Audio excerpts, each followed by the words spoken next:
അയ്യയ്യേ ഇതെന്തൊരു ജീവി, എന്തുവാ ഇതെന്ത് ജീവിയാണെന്നും എന്താന്നൊക്കെ ഒരുപാട് കാര്യങ്ങൾ പറയാനുണ്ട് കേട്ടോ.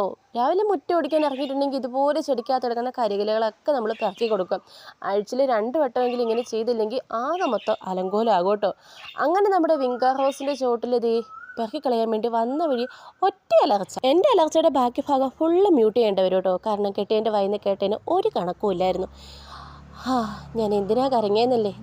നമ്മുടെ വിങ്കാർ ഹൗസ് ഇതാണ്. ഇത് ഞാനൊന്ന് കട്ട് ചെയ്തൊക്കെ കളഞ്ഞിട്ട് പുതിയ തലപ്പൊക്കെ വരുന്നതാണ് കേട്ടോ. ഇതിൻ്റെ ചോട്ടിലിരിക്കുന്ന ആളെ നിങ്ങൾക്ക് മനസ്സിലായോ? വേറൊന്നുമല്ലെന്നേ, നമ്മുടെ ആഫ്രിക്കൻ ഒച്ച്. ഇതിൻ്റെ ശല്യം കാരണം ഇവിടെ മടുത്തു എന്ന് തന്നെ പറയാം കേട്ടോ. വെറുതെ നമ്മുടെ നല്ല ചെടിച്ചട്ടിക്കകത്തൊക്കെ ചുമ്മാ വന്നിരിക്കും. ഒരു കരികിലില്ല, ഒന്നുമില്ലെങ്കിലും നേരെ വെളുത്ത് നോക്കുമ്പോൾ ഈ ജീവി കാണും. ഇതിനെ കാണുമ്പോൾ എനിക്ക് അറപ്പാണോ വെറുപ്പാണോ എന്താ തോന്നുക എന്ന് പറയാൻ പറ്റില്ല കേട്ടോ. ഇപ്പം പിന്നെ എപ്പോൾ പറമ്പിലേക്ക് ഇറങ്ങിയാലും ഇതിൽ ഒരെണ്ണത്തിനെങ്കിലും കാണാതെ പോകില്ല കേട്ടോ.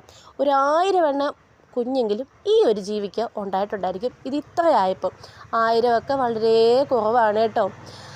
അങ്ങനെ ഫുള്ള് കരികിലെല്ലാം ഒന്ന് മാറ്റി കൊടുത്തു. ഇനി ഇതിൻ്റെ അകത്ത് കൈകൊണ്ട് തൊടാൻ എനിക്ക് ഭയങ്കര അറപ്പാണ് കേട്ടോ. മുട്ടയൊന്നും എന്തായാലും ഇല്ലെന്ന് ഉറപ്പ് വരുത്തി മണ്ണൊക്കെ നന്നായിട്ടൊന്ന് ഇളക്കി കൊടുത്തിട്ടുണ്ട്.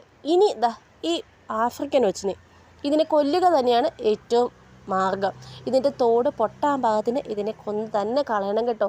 ഇതിൽ നിന്ന് ഒഴുകുന്ന ഈ ഒരു ഇതുണ്ടല്ലോ, സ്രവം പോലത്തെ, ഇത് നമ്മുടെ കയ്യിലൊക്കെ പറ്റിയിട്ടുണ്ടെങ്കിൽ നല്ല ചൊറിച്ചിലും ഇറിറ്റേഷനും ഒക്കെ ഉണ്ടാകാം. പക്ഷെ എല്ലാവർക്കും അങ്ങനെ വരണമെന്നില്ല കേട്ടോ. ഇത് അത്യാവശ്യം നല്ല ഇത്തിരി പ്രായമുള്ള ആഫ്രിക്കൻ ഒച്ചാണ്. അതിൻ്റെ തോട് കണ്ടാൽ തന്നെ അറിയാൻ കേട്ടോ. ഇതിൻ്റെ 2 ഇരട്ടി വലിപ്പമുള്ളതിനെ കഴിഞ്ഞ ദിവസം ഞാൻ എൻ്റെ പറമ്പിൽ നിന്ന് കണ്ടു. ഒരു കല്ലെടുത്ത് അതിനെ പൊട്ടിക്കാൻ നോക്കിയിട്ട് പോലും പൊട്ടുന്നില്ലായിരുന്നു കേട്ടോ. അത്രയും വലുതിനെ ഞാൻ ഇന്നേ വരെ കണ്ടിട്ടില്ല. നിങ്ങളുടെ നാട്ടിൽ ഈ ഒരു ജീവിയുണ്ടോ? ഇതിൻ്റെ ശല്യം കാരണം ഞങ്ങളിവിടെ മടുത്തിരിക്കുകയാണ് കേട്ടോ.